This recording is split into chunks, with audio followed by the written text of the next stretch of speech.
Good afternoon, dental internet world. My name is Vishal Sharma. I'm a dentist in downtown Calgary, Alberta, Canada, and I'm here at the beautiful office of my friend and colleague, Dr. Mike Parchewsky. This is our inaugural podcast for Digital Workflow Dentist. Mike, tell us about your dental background, particularly your areas of expertise that you lecture and present on. Well, good afternoon, everyone, and thanks for joining us for this podcast.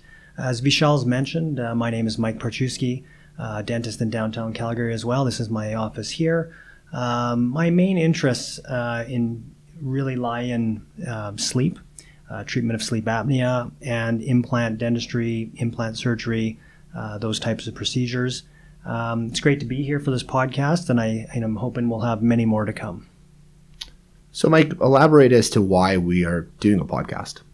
Well, we've been talking about this for a while, but the two of us have been lecturing together and on our own for a long time, talking about digital workflows, digital dentistry, how to make procedures more efficient and predictable. And we thought, hey, let's put a podcast together to pass on some of this information. Now that all the courses are going to be, canceled here in the foreseeable future, I think this is a great time for us to be recording our first session. Again, it's been one of those things we've just really been wanting to do, but probably haven't had enough time. Now, what do you think about us doing the podcasts under the whole COVID cloud here? Well, it's obviously a challenging time for everyone. And as you mentioned, we had planned a number of courses that have all been indefinitely postponed. So we decided to launch the podcast at this time for two main reasons. First, many of us now have more time on our hands than we typically would. For those of us who are practicing dentists, our clinical responsibilities have been cut significantly down. And that gives us an opportunity to get to a lot of the items lower down in our to-do list that typically we wouldn't have time to get to. So dental knowledge might be one of those things. Secondly, we will all be faced with business challenges when we resume our daily clinical activities. The landscape of the economy will be significantly altered. We don't even know for our profession what that will necessarily entail, but invariably, having the tools that make our clinical care more efficient, comfortable, and accurate for our patients will certainly help us in the upcoming business environment that will invariably be more challenging than it was prior to COVID-19. So our hope for this podcast and subsequent webinars that we're going to be doing is it'll provide all of us with a positive time filler and help us increase at least a little our dental knowledge base. Mike and I should mention, have been assertively self-isolating. We've thoroughly washed our hands, and we've come to an agreement that if either of us has to sneeze, we're going to do so in the opposite direction. So we are being safe and following as many isolation protocols as possible. So, Mike, you have an abundance of time on your hands. Obviously, one of the things that you've been working on is your lecture series and your podcast. What else has been occupying your time? Besides those items, I really think it's about getting our office organized. It's about communicating to our patients, making sure that they still are feeling connected to us. It's posting, it's being available for phone calls. My cell phone number's on our phone. So really it's about handling, keeping business going, keeping patients excited about when we return. And it's just getting done those things lower on the list. Really, it's just picking up things that we should have been doing or, learning about. And I think it's a great opportunity for us. And obviously spending time working on our digital workflow podcast. So elaborate on what digital workflow in dentistry means. Well, the real thing about what digital workflow means is it's really taking the technology that's available today and even technology that will become available and taking that technology and implementing it into a series of steps for your different procedures to make it work for you, make you more efficient, and just make a better experience for your patients. How do you find digital workflow helps you clinically? Well, there's really three lenses that we look at when we're evaluating technology or a digital workflow. The first one is predictability and accuracy, So anything that we're going to be doing, is it going to lead to a more predictable and accurate end result? And of course, as clinicians, that's what we're all striving for on a continual basis. The second aspect, of course, is patient comfort. For a lot of people, the dentist is not their favorite place to be. There can be some level of discomfort that is associated with most procedures. Digital technology and a digital workflow can reduce a lot of that and hopefully make things more comfortable. And then, of course, the last thing is efficiency. We talked about the challenging business environment that we're all going to be getting back to at some point, hopefully sooner than later. But time efficiency will be one of the things that will enable our businesses to strive and hopefully get back to a position to where they once were. And that efficiency is also important for our patients as well. Everyone's maybe not as busy as they once were, but for our patients, they want to spend as little time in the chair as possible. So efficiency is time efficiency, cost efficiency, and just a workflow efficiency. So those three things is where digital dentistry really helps us in our clinical practice. Now, for you, on that topic of efficiency, the concept of a single appointment crown is a big one for patients. I find it's huge for our clinic being downtown. Patients want to come in, they want to leave and be finished their treatment. Can you go through with us the concept of the one visit crown and how that is a big part of your day-to-day clinic? Yeah, well, if we evaluate it with the three similar topics, the first one you discussed was efficiency. So a single appointment, obviously more time efficient for the patient. They don't have to come back and get anesthetized potentially a second time a few weeks later. So there's added patient comfort from that perspective. With the new Primemill, which Dentsply Sirona released at the end of January, which we'll be discussing in a bit more detail later on, the zirconia workflow and the EMAX workflow, the time required to prep and seed a restoration has decreased as well. So time efficiency, better for the patient, obviously better for the business of the office, and of course, less interruption into our normal workflow. We're discussing 60 to 90 minutes at the most for a restoration. Which is amazing, and a much improved workflow over some of the previous versions of Cerec. So from an efficiency point of view, that's one of the things that I really like about Cerec Dentistry, and I know you've been doing Cerecs for a number of years as well.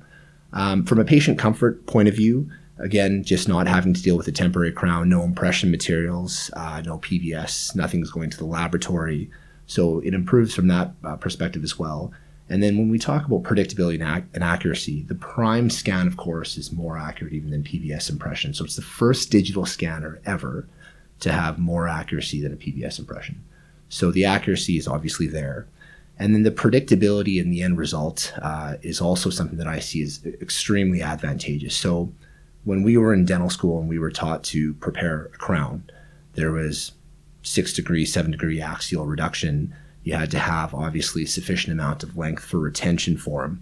And that's still if you're doing a traditional analog PVS temporary-based appointment, you still need that physical retention in order for a temporary crown to stay on. With the new protocols on enamel bonding, it's not actually as necessary to remove all of that healthy tooth structure.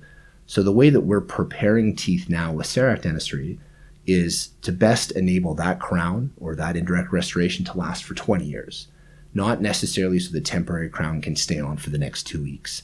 So I think it's a better patient outcome in the end, and it's just a bit more accurate, predictable approach as well. So that's been where single visit dentistry has helped us. Mike, I know one of the big emerging topics in dentistry right now is the treatment of sleep apnea. And so can you elaborate on why it's important for dentists to include dental sleep medicine in their diagnostic skill set? Yeah, no, that's a great question. I will say about your single appointment crowns, my favorite part about that is not having to be numb twice, especially when you're working on me. I'm usually numb for about a week. But anyways, as we move on, dental sleep medicine is really critical in our offices. It's amazing that as more research comes out, it's that big of a problem. And I think as generally in North America, the BMIs are elevating. We're seeing that becoming an even more of a problem. Studies have shown that actually in the population, 80 to 90% is underdiagnosed yet. 80 to 90% of people have not found out that they have sleep apnea. So currently the people that are being treated for sleep apnea, it's only 10%. And of those people, it's about us finding those patients. It's about medical people. It's about dentists. It's about all the community.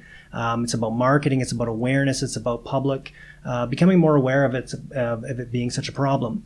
And then, the other question is how big of a preponderance is sleep apnea?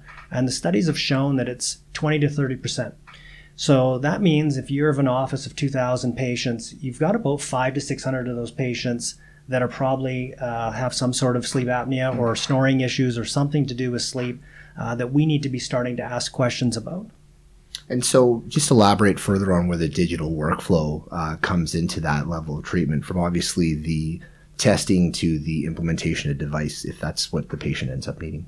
Yeah, so sleep's a big topic, and so we will expand on the different parts of sleep when we do further upcoming podcasts. In fact, our next podcast is related to dental sleep medicine and the dentist role in that. Yeah, and in that, we really break it down into 4 parts, with the first part being screening. The next part, we're getting into testing and diagnosis. We want to talk also about planning and records. And then our last stage is the treatment, which mainly is the delivery of the appliance and how to follow up on that. In the first part of the screening, it's really about us as a team, as an office, asking questions. It's about talking to the patients about sleep apnea. It's talking to patients about snoring. It's listening to patients talk about, maybe their spouse is snoring. It's asking questions about how they feel during the day. Have they been tested before? And then it's understanding what we look for anatomically in our patients: arch size, jaw position, tongue size. And so screening really becomes something you have to train your team on. And also you have to understand as well what to look for, and then start asking the right questions. And even simply in putting in questions into your new patient forms is a nice way of starting to find these patients in your office. Sleep apnea has been correlated with shorter lifespan. So it is important for us to recognize this in patients so that, we're helping people be healthier and live longer. And we'll have more information on that on our next podcast, of course.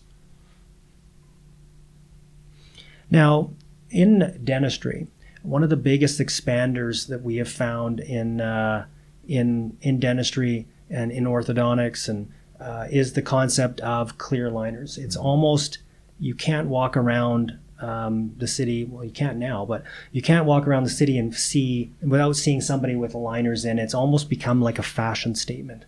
How do you feel that it's part of your day-to-day basis? Well, much like you, we've been offering Invisalign for a number of years, and it's been a great service that we have for our patients. The digital world has changed the implementation, the treatment planning, the case presentation for clear aligner therapy. So, of course, traditional modality is Invisalign. More recently, Dentsply Sirona has launched their SureSmile platform, which is a competitor with some more advanced applications than the Invisalign computerized platform. So essentially with the digital workflow, once upon a time we were taking PVS impressions, mailing it out, of course, which was not very time efficient, and hoping that those impressions were accurate enough that a full arch could be scanned within the Invisalign system and then aligners successfully fabricated. Of course, that didn't always happen. And for those of us who've been doing Invisalign for a number of years, we know that we would on occasion get the PVS impressions rejected. So with a digital workflow, when you're digitally scanning, instantaneously you're going to know what the quality of that scan is. You can go over areas where you may not have the same level of accuracy that you would like. You don't have to take an entire new PVS impression. And of course, as we discuss the different platforms, with SureSmile, we now, of course, have the ability to create those aligners within our office. So if it's a more simplistic case, or you want the control in the office, if you want to decrease your lab costs, and you have all the proper equipment, you can actually do it within your own office, which I think is very, very exciting. Yeah, that's a big help. In doing that, making the aligners in your office, I'm assuming you're talking about the 3D printing technology. And I know with SureSmile, it's an open platform that you can actually do the rendering yourself and produce the models. I haven't done as much of the 3D printing for SureSmile as you have. I know we've done 5 to 7 trays in our office, smaller cases. But tell us about how the 3D printing for the SureSmile works for you and how it's changed the way you're doing some of your cases. Well, of course, if you have a digital impression system, you're able to scan the patient, And utilizing the treatment planning software that SureSmile has, you can actually create your own customized treatment plan, or you can utilize the technician and the orthodontist that SureSmile assigns to your case to help you go through that process. Once you have either self-directed or assisted with a technician orthodontist, that sequence of treatment, you can actually print out the individual models that correspond to each level of movement. So 5 to 7 is a very, very simplistic workflow, quite easy to do. And anyone who has 3D printing capability, that would be something that I think is almost a no-brainer, Mike. As we get into more complex treatments, more aligners, there is, of course, some added benefit to just having it created from SureSmile. Cost efficiencies, time efficiencies, you don't have to delegate as much team time to getting those aligners fabricated. The over-under is certainly going to be, I think, 20. For the vast majority of offices, if you are doing anything more than 20, overwhelmingly, I think it makes sense just to have it done by the company. But a lesser number certainly becomes a lot more viable to do it within the office. Unless you're really keen. Unless you're really keen, and a lot of us are keen and have a lot of time on our hands right now, but a lack of patience. So this is the time you're doing those 20 tray cases right now. Well, yeah, and when I say lack of patience, I'm not talking about a characteristic. I'm talking about physical people sitting in the chair. But I think anything where you're doing 5 to 7, certainly it's very, very simplistic. When you get into the teens, that may be the decision where you want to decide, do you go with the aligners created from the company? Yeah, like I said, we've typically done the 5 to 7. Yeah. And you've got a lot of experience, obviously, with 3D printing in your practice, Mike. Where else do you use it besides just the few cases of SureSmile that you've done so far? Well, for us, the 3D printing has been like a hub. So when we started doing the digital scanning, prior to 3D printing, it was often you could email, if you needed a model for something, you were still sending that to a lab to make the model. Now the benefit is you can make that in office. So for example, a lot of things we do is based on retention. So we're doing, after Invisalign or SureSmile case completes, we can make them retainers. They've had, something in the past and they've lost their retainers. We're making them new retainers. So we're printing out their models and then we're using the Drufamat to make our Essex suck downs. Other thing that we like to do is the bleach trays. Same thing. It's quick, easy. Basically it's one day and they can have the bleach trays the next day and be at home doing the take-home whitening. The other thing we've been using the 3D printing for is the surgical guides. And so with the implant planning, making a surgical guide, we can either mill it or 3D printing. And so we've been sort of doing it both ways. So elaborate on the implant planning. Obviously, there's going to be a CBCT component, a digital impression component, some software. Just quickly walk us through what that looks like in your office. Well, so for us, implants and the digital workflow for implants has been one of the primary things that I used to lecture on, and it really was the driver for me to get into digital dentistry, and for a lot of people, CBCT and implants are basically one interchangeable now. Like everybody who wants to get more into implants, the first thing to think about is CBCT. People are already saying it's more like the standard of care to have that information, and it's that one-to-one detail that we can get. Now, from my workflow for implants, and we'll be talking about this with upcoming podcasts, but I can sum it up into the way we do our case presentation. So when we have a patient come in, we do a digital implant presentation for that patient.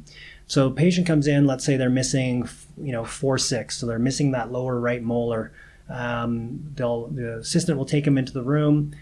She'll talk to them a little bit about the way we're doing our workup, and she'll go ahead and get a low dose 5x5, like a small field of view CBCT of that area. She'll go ahead and we'll do the scan. So we'll get a quadrant scan of that with the digital impression. In that digital impression, we're actually going to then design a crown. So we're going to make a virtual tooth, and that will be the crown, the new tooth that we're replacing. The assistant will then go ahead and merge those files into our treatment planning software. And once we have it in the treatment planning software, I basically come in the room and I say hi to the patient, meet them, and now what I've got in front of the patient is a CBCT, with a digital impression over top, and a virtual crown. And so now I can physically, right in front of the patient, start picking out implants from the catalog and start trying them in. Okay, which implant is going to fit for you?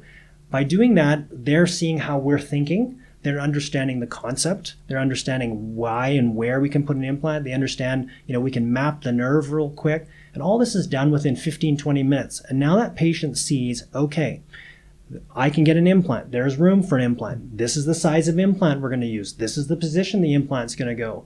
And then they ask, okay, well, when can I get this done? And we say, well, it takes me 45 minutes to make a surgical guide milled, or it takes me 2 hours to make it with a 3D printer. So basically, any time after 2 hours, we can do this for you. And it's so powerful that we can just actually do their treatment literally an hour later. It's a big thing for them. And again, majority of my patients, we do that. They have no reason to go anywhere else. Now they've seen that what we can do, where we're going to put it, X marks the spot with the surgical guide, and we're ready to roll. And so really what you're saying is that the diagnostic appointment, where you're getting all the diagnostic records, where you're doing the case presentation for the patient, and really where you're treatment planning the position of the implant, is all done within one appointment. Yeah, it's all done right there. And that, really, like when we were talking about sleep, and with sleep, it was about, the screening and then testing and moving through all the way to where we're doing the digital workflow for the impressions. With implants, it's right up front where, we're basically digital workflow from second one when they walk in the door. It's just that powerful for us. And obviously you're taking a crown down approach, so the final position of the prosthetic or the crown will be optimized, hopefully. Yeah. And at a subsequent podcast, we're going to talk in much more detail about that workflow, not only from the placement of the implants, but also the restoration protocols utilizing Primescan technology. Yeah, and the beauty about it is that, our goal often is to screw retain so we don't have any cement. And if we can make sure everything lines up, everything's centered based on that crown position and the bone, and we can line all that up together, it just helps to expedite the next level of the treatment, which is the restoration. So for you in your clinics, you're doing digital impressions. Are you doing any regular impressions? Like, what's your status on that? Well, it's a good question. So at one of our offices, as of January 1st, 2018, we made a determination that we were going to eliminate all impression material. And that included alginate, impressions for night guards, etc. And the reason for that was, one was, of course, patient comfort. Patients prefer a digital impression invariably over an impression. The second determining factor was actually the number of remakes or adjustments that were coming back from the laboratory. And Mike, we're talking about simplistic things, even whitening trays rocking. So from a time efficiency point of view and a predictability point of view and a comfort point of view, if you're retaking impressions and getting the lab to remake stuff, you're not checking off any of those boxes. So of course, we implemented a 3D printer. So that's where we do all of our whitening trays.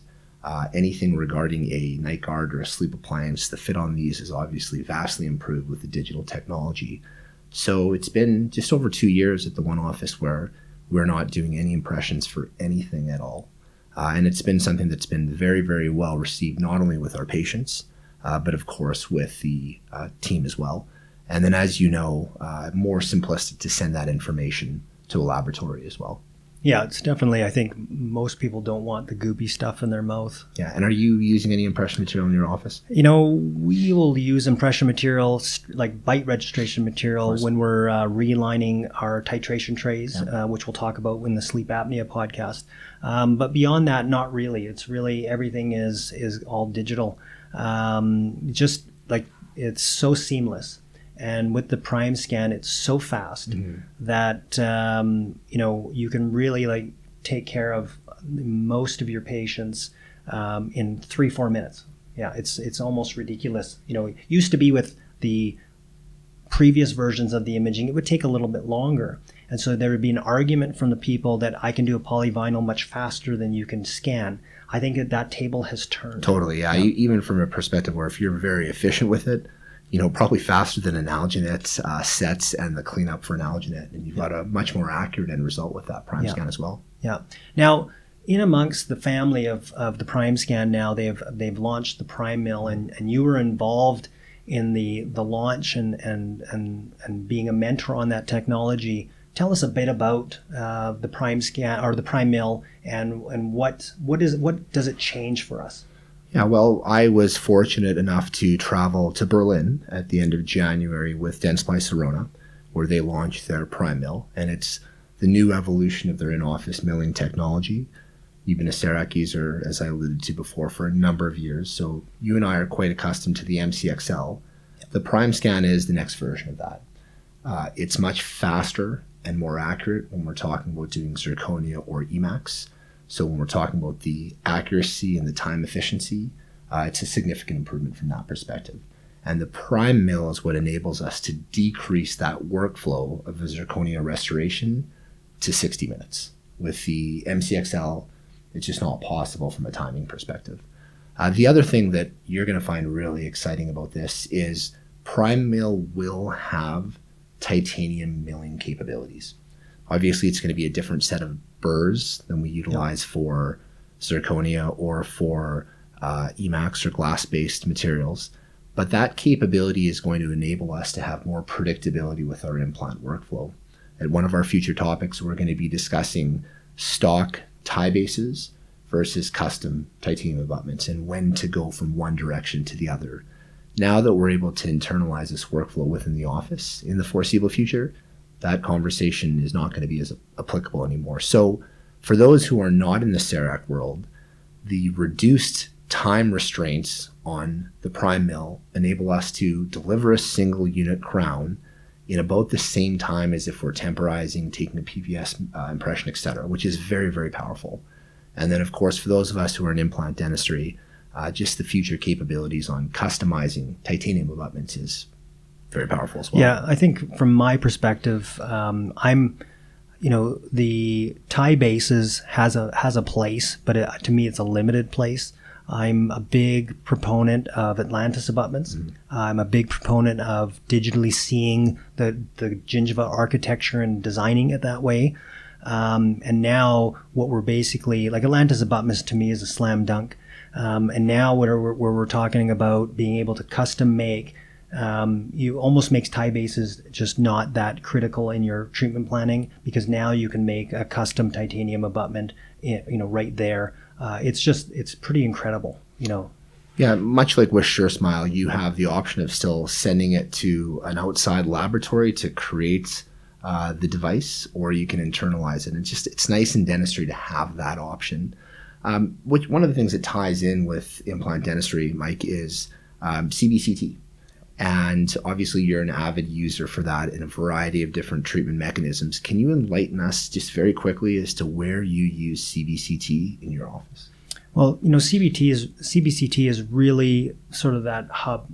Now that we can take 3D scans of the jaws and the teeth, it really has been the hub of our digital workflow.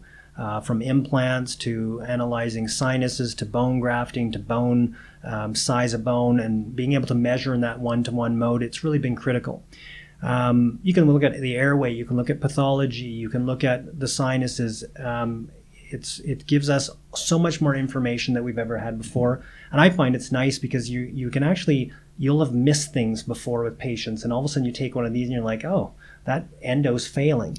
And it's certain things like a palatal root of an upper molar where a pan or a PA won't show anything, and yet the person says, I'm still sensitive, and then you look at the 3D and it's the palatal root is failing, but you couldn't see it with the superimposition of the bone. Mm-hmm. I think it's super powerful, and I think it's critical to all of our workflows. Yeah, so certainly more accurate, more information. There's been some monumental innovations in the reduction of radiation recently with some of the new CBCTs.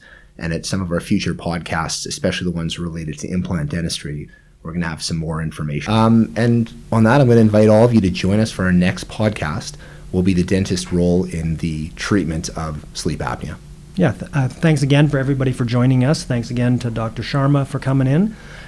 Please click below on whatever format you're watching this to like it, and please subscribe and stay well in this time, and we'll see you on the next episode. Best wishes, everybody.